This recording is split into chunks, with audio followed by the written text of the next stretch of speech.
Hey everyone, it's me, and I'm back with another YouTube video. Tonight I'm doing a bedtime story, doing The Little Mermaid, and I hope you guys enjoy.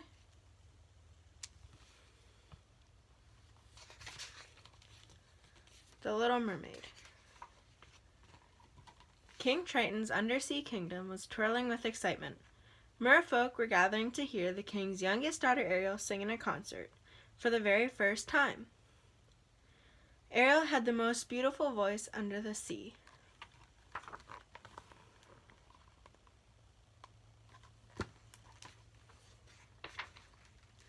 But at the surface, Ariel and her fish friend Flounder were showing a human treasure to a seagull named Scuttle.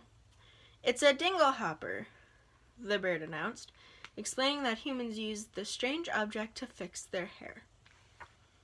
Then Ariel remembered the concert and raced home as fast as her fins would take her, but she was too late. There. Go. King Triton was angry, especially after learning that Ariel had been to the ocean surface. A human might have seen her, and Triton believed humans were dangerous. Upset, Ariel went to her secret grotto, where she kept her collection of human things.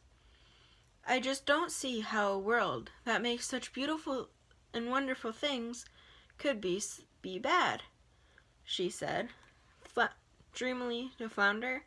A crab named Sebastian tried to keep Ariel under the sea and out of trouble, but it was no use.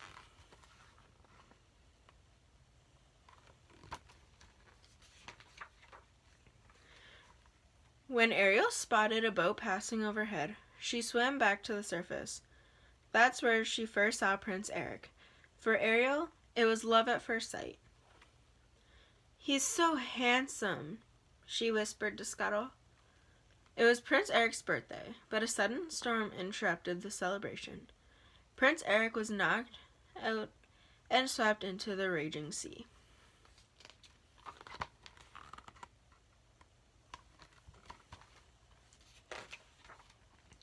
Ariel rescued Eric and brought him safely to shore.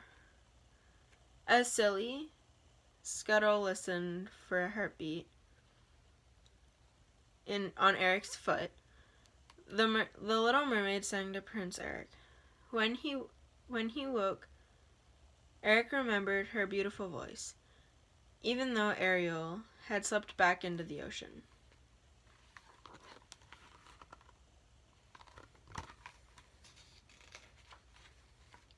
The Little Mermaid was secretly in love with the human prince, but it wasn't long before Sebastian let her slip out.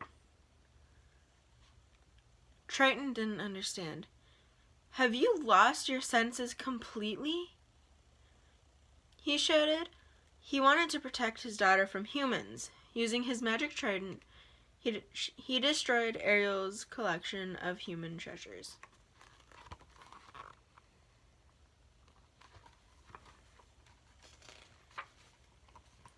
Ariel swam off in tears, thinking her dreams were gone.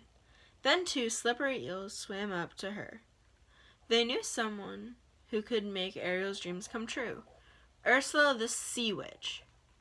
Ursula did offer to help Ariel by making her human, but there was a catch. Ariel had 3 days to get the kiss of true love from Eric.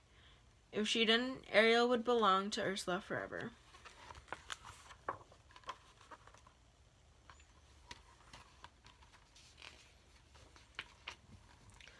Ursula added that she needed one more thing: Ariel's beautiful voice. Ariel would give up anything for Eric. She didn't know this was all part of Ursula's plan, to take over Triton's undersea kingdom. So Ariel made the deal and signed a scroll. Ursula cackled wildly as she locked Ariel's voice in a seashell, and then turned Ariel into a human.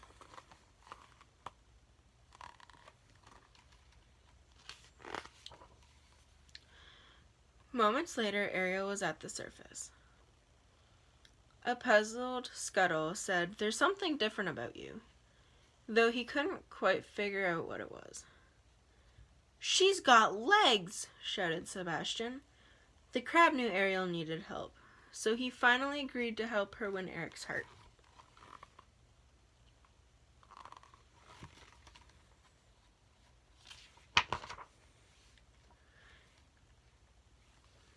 Eric had been looking for the girl who had saved him, though all he could remember was her beautiful voice. When he found Ariel, he thought she was the girl, until he realized she had no voice. Thinking she had washed up ashore from a shipwreck, the prince brought Ariel back to the castle, back to the palace. Eric found he liked this unusual girl very much.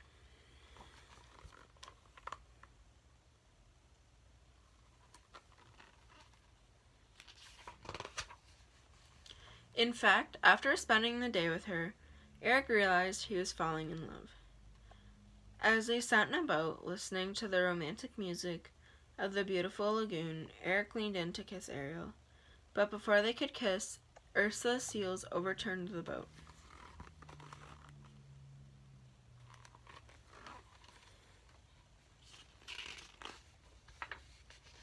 Meanwhile, Ursula changed herself into a human girl named Vanessa. While wearing the seashell around her neck, Vanessa sang and talked with Ariel's beautiful voice. Early in the morning, Vanessa walked by the palace, singing with Ariel's beautiful voice. Eric heard her and thought she was the girl who had saved him.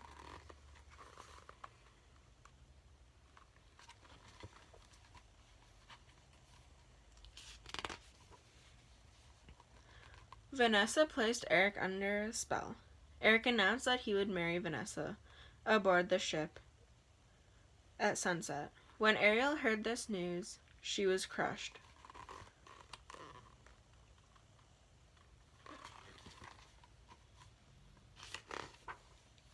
Luckily, Scuttle had seen Vanessa looking into a mirror. The reflection had been Ursula the Sea Witch, not Vanessa. Scuttle told Ariel. All of Ariel's sea friends banded together to help the Little Mermaid.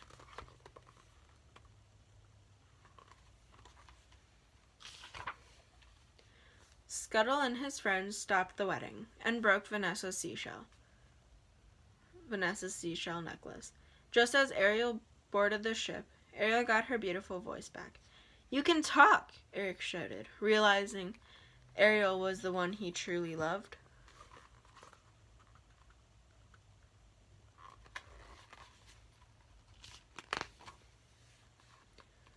But the sun set before Eric could give Ariel the kiss of true love. Sadly, Ariel turned back into a mermaid. "You're too late," Ursula cackled as she changed back into the Sea Witch.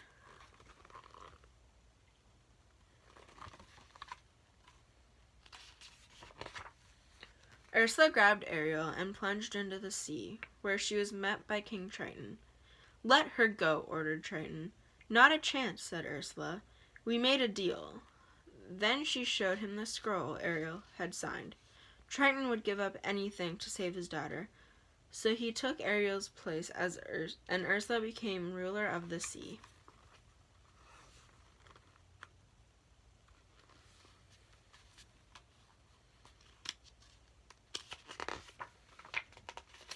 Then Ursula created a huge storm. Eric jumped aboard the shipwreck, raised from the bottom of the sea. He drove it straight into the enormous Sea Witch. Ursula was no more. The seas calmed, and Triton regained his powers.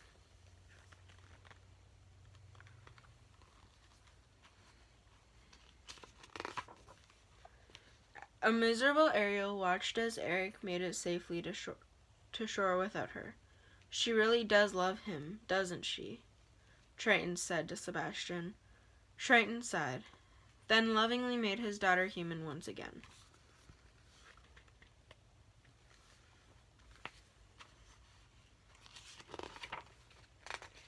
Ariel and Eric were married, aboard a ship with both humans and merfolk attending.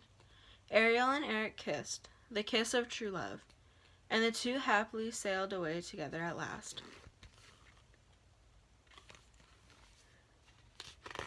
The end.